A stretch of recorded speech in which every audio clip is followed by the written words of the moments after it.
I went from this to this. Hello and welcome back to my channel. This time I will do something that I have never done before actually. I recently got a FIO X1 secondhand. It was a bit damaged, but like it's nothing crazy.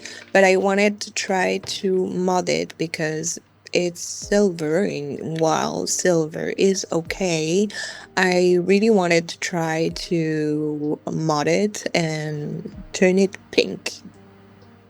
This device has the very satisfying scroll wheel.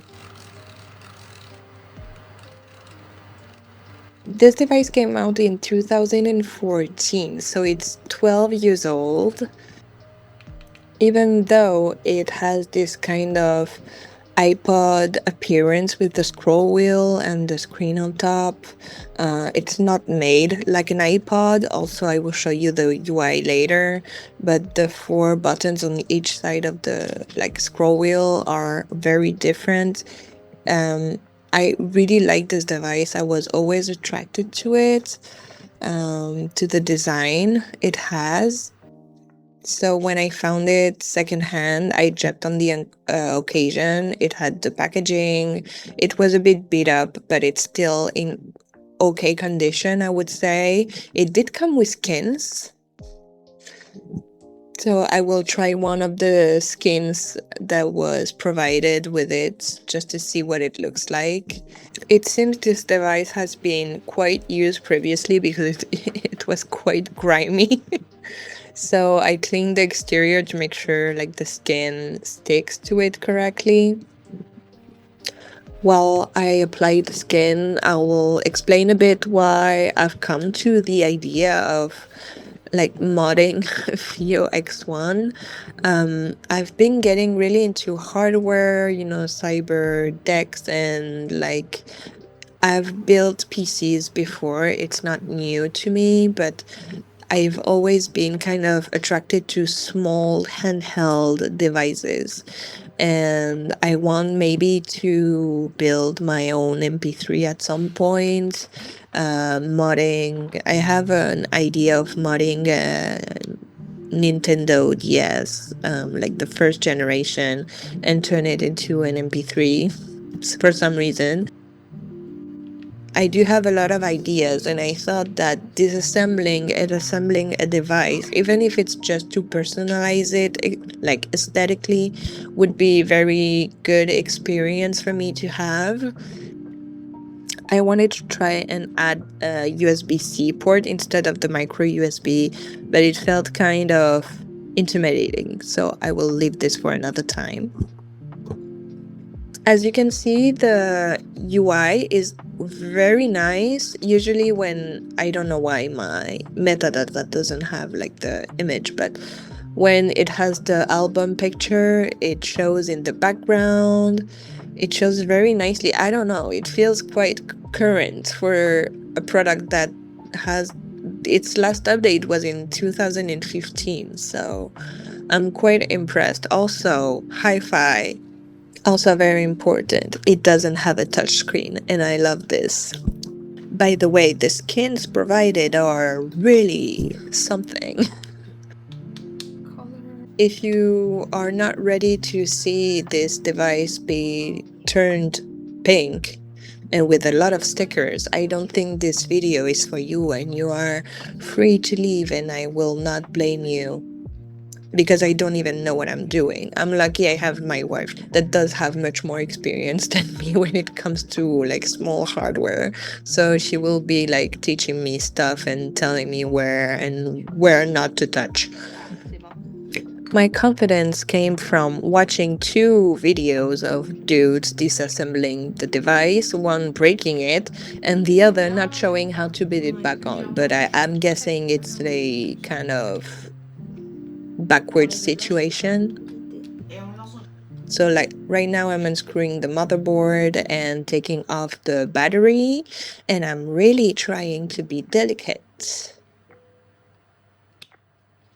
The battery is in very good condition, by the way, and it looks like this device has been opened before because there was a huge digit print. Anyway, I'm trying my best not to break the screen connector. This is the print. It's huge. Look at this. Anyway, here you can see there are 2 pins, and those 2 pins hold the central like click button, and they were totally bent. I don't know what this person did, but this is the scroll wheel connector. I had a bit of trouble like taking it out. I thought I had broken it, but it was fine in the end. The center click button, like I thought you had to turn it, but you just have to pull it. And as you can see, like the little pins are completely bent. And this you just have to like, I thought you had also to unscrew it, but you just have to like pop it up. It was grimy under, like my nails kind of got stuff under them. It was a bit disgusting. Ew. I also forgot to take off my SD card. I'm a genius. Then you just have to lift it. Just be careful with the side buttons. This part was a bit delicate because it kind of slides into like a plate, but you just have like to make sure to not rip it, and that's it. And I'm going to try to sand it, see how it does. I'm using my nail, well, yes, it's a nail file, but I use it for crafts anyway. So it does sand quite well. I would recommend putting on gloves. I did put a mask and some like glasses on to not get like shards in my eyes, but for some reason I did not think to protect my hands. I used one of the skins provided because it fits perfectly with the little holes, so I'd rather use that. And I'm sanding it, and I try my best not to touch the buttons and like the little holes in order to avoid like damaging them. I'm crazy. I'm holding this with my bare hands. What was I thinking? I masked the entire... Yeah, I did not take off the battery. I'm kind of insane, but like I'm not going to apply any heat anyway, so it should be fine. So I have a white base primer and a like pink spray, and the white base is meant for like metals to be able to grip anything that you put on it. And my mistake was applying it with a paintbrush because it will leave marks. You will see the strokes left by the paintbrush because the paint dries to the touch very fast, so it will grip anything that touches it instantly. So that's why it leaves marks. So I recommend just going straight with the spray. And it will not leave like too much thickness, I believe. So like it's meant to be a very thin base anyway. You don't need like to coat it and have it completely white. Now that I'm done with the base, I will have to leave it dry for around 24 hours.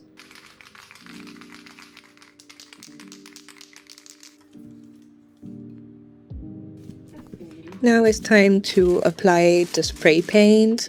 Make sure to do it in a well-ventilated area. I do not have a balcony, so I did what I could to avoid getting particles everywhere.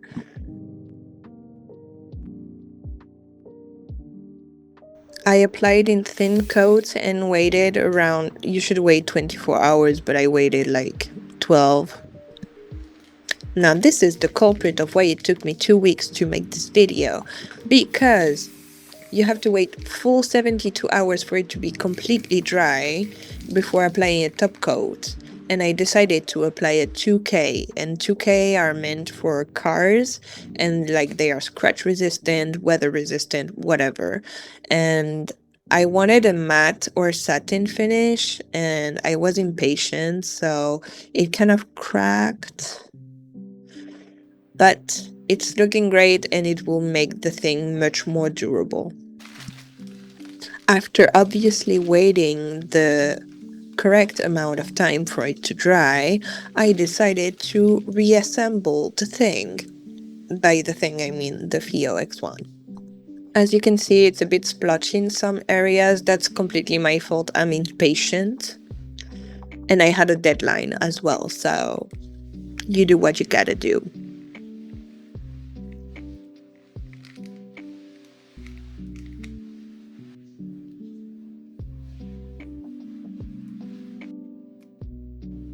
Taking the masking off was a bit nerve-wracking, and you will see why, because the paint can crack, and at the end, right, like around here, I kind of went too fast and it did kind of lift some of the paint, but it's okay.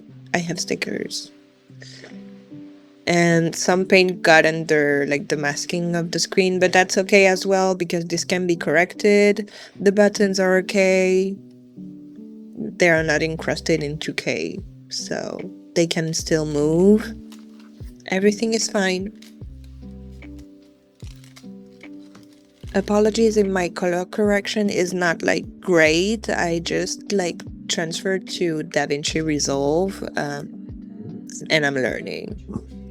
I'm putting everything back, starting with the buttons. You really gotta make sure they are aligned, otherwise they will not click, and make sure like the bands are also above the motherboard and not stuck under.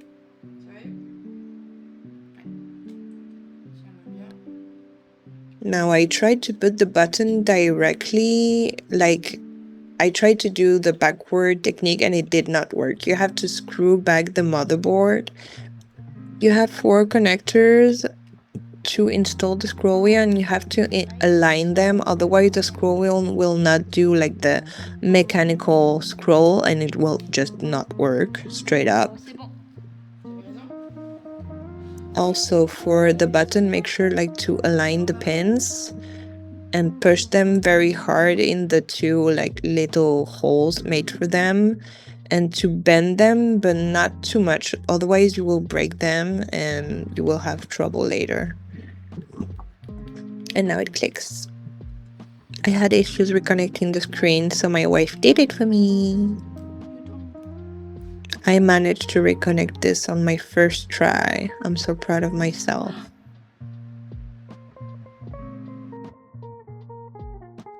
I'm switching a screw because I did not put it in the correct place.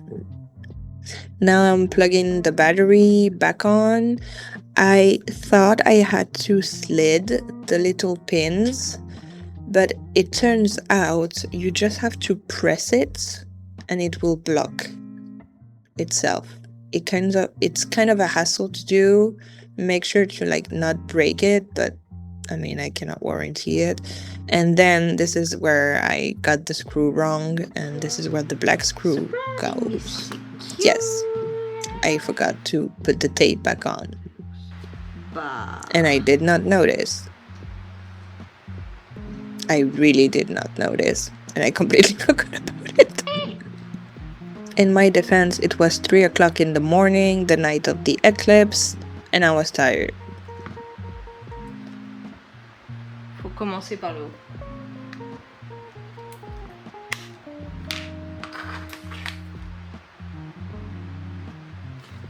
It works.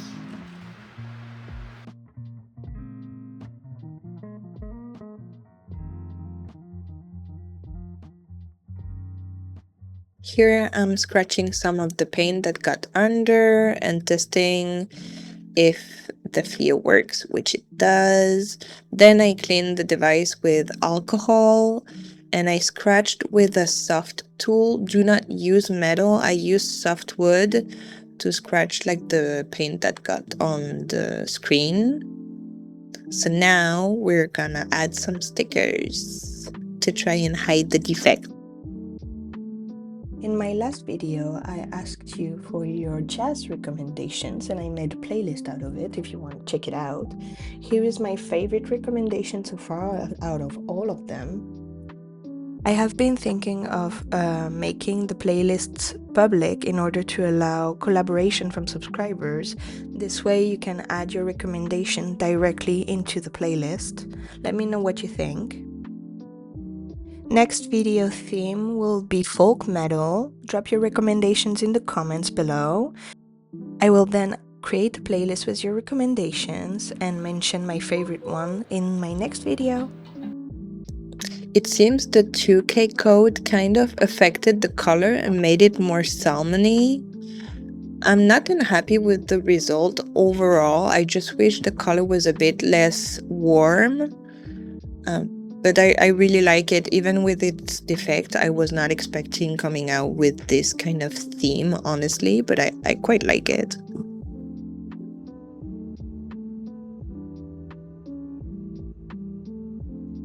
I'm currently editing like the mod. I'm probably going to be late. The little device, it works perfectly. I really like it, and I did put a 256 gigabytes SD card on it, and it did take my entire library, as you can see. Honestly, this device is incredible. It's super responsive. The mechanical scroll wheel is incredible. The wheel though, like, it's matte. I don't know if it's because it has been used before. It was always a bit grimy, and I did clean it, but it does take every little dust it can. It's not perfect by any means. Like, it does have quite a lot of defects, but I did learn how to take apart and put it back. I'm used to like building computers like this, so it's really not the same form factor. If you're still here, thank you so much for watching. Feel free to subscribe if you want to stick around, and I will see you in the next one. Bye!